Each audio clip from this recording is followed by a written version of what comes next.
যারা নিজেরাই দেখছে এই বন্যা সম্পর্কে কিছু বলার নেই। এটা মানে 100 বছরে এই বন্যা কেউ দেখেনি।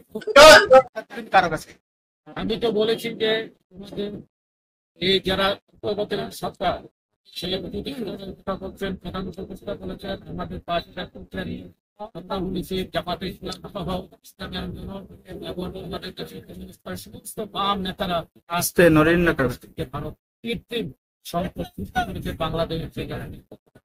অতএব এর পূর্বে জাতীয় সংসদ সহ এবং সারা পৃথিবীর আস্তে নরেন না কারো বিশ্ব বিবেক আজকে হ্যাঁ নরে এমনি সমগ্র জনগোষ্ঠী এবং সমস্ত শিক্ষক সহ টাকা নরেন না সহযোগিতা এই সরকার বিগত হয়েছে।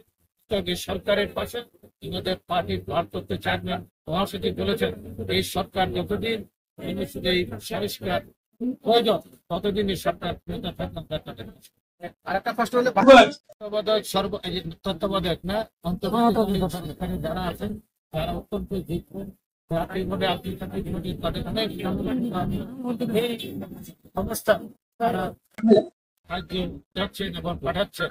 তারাও এটা এগোচ্ছেন ব্যবসায়ীদের মানুষের চাকরিজীবী ব্যবসায়ী যার যতটুকু আছে নিয়ে আমরা দেখেছি 71 সালে এভাবে হয়েছিল। আজকে 2024 সালে জাতি আবার এই জাতি ইনশাল্লাহ এই উত্তরণ আমরা ঘটাতে উত্তরণ এই জাতি নিজেরাই করতে পারবে।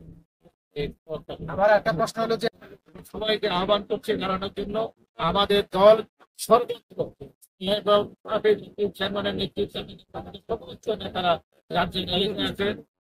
আমরা নিজেরা দিচ্ছি আমাদের দল প্রতি ইউনিয়নে 5 থেকে 7 লাখ 8 লাখে কিন্তু আমরা হিসাব করছি। আমাদের বাবু আমাদের চন্দ্র দাস আছেন, হিসাব করে আমরা দেখবো যে পর্যন্ত প্রায় 1.5 ট্রাক আমাদের পার্টির তরফ থেকে দেওয়া হয়েছে।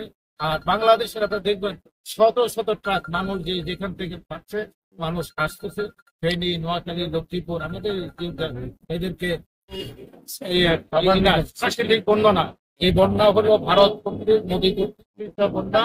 তার বান্ধবী শেখ হাসিনা বাংলাদেশের মানুষ তাকে প্রত্যাখ্যান করার পরে সে ভারতে আসতে এই জন্য বাংলাদেশের মানুষ এই প্রতিশোধ নিচ্ছে। ভারতের জেলার মানুষ আজকে পানিবন্ধ, লক্ষ লক্ষ মানুষ আজকে পানিবন্ধ, মানুষের ঘর বাড়ি দোতলা পর্যন্ত ফেলিতে পানি উঠছে। আপনার কুমিল্লা দেখেছেন, সিলেটে দেখেছেন, ঘর বাড়ি এই জন্মের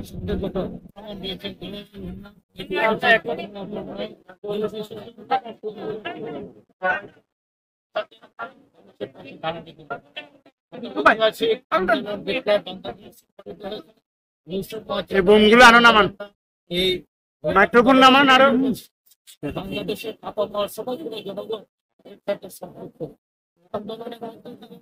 বিগত 17 বছর একটি বিনা ভোটের সরকার বাংলাদেশে ছিল এবং ভারতের একটি লেজর ভিত্তিক 9 সেটি বাংলাদেশকে অঙ্গরাজ্য বানানোর মধ্যে ছিল। সেই সরকার